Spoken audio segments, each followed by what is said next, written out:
আজ দেশের কণ্ঠ পত্রিকার ৭ম বছর পূর্ণ হলো। আগামী দিন থেকে এই ৮ম বছরে পদার্পণ করবে।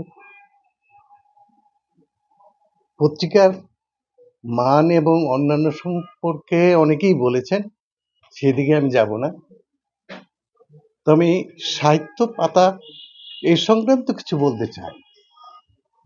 আমি ছাত্র জীবন থেকে দেশ পত্রিকা পড়তাম ইন্ডিয়ার, এবং সেখানে সাহিত্য রচনার ধরন এবং এগুলোকে আমাকে খুব আকৃষ্ট করতে, সেই থেকেই এই সাহিত্য জগতের সাথে কম বেশি জড়িত। এবং এই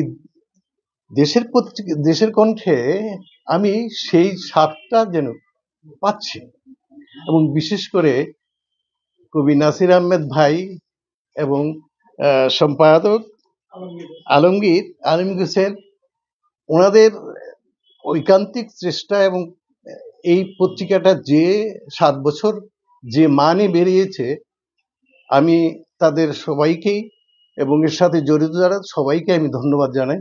এবং এর সাথে এই পত্রিকার বিশেষ করে আমি ডিজাইন, যে কোনো জিনিস গ্রাফিক্সের কাজ কম বেশি আমি বুঝি এবং জানি, এবং এই গ্রাফিক্সের মানের দিক থেকেও এটা অন্যান্য প্রায় 20-50 বছরের যে পুরনো পত্রিকা তার চেয়ে কোনো অংশে কম নয়। সুতরাং আমি এই পত্রিকার উত্তরোত্তর আরো সমৃদ্ধি এবং শুভকামনা করি। এই পত্রিকার সাথে যারা জড়িত সকলকে শুভেচ্ছা, ধন্যবাদ ও কৃতজ্ঞতা জানাচ্ছি।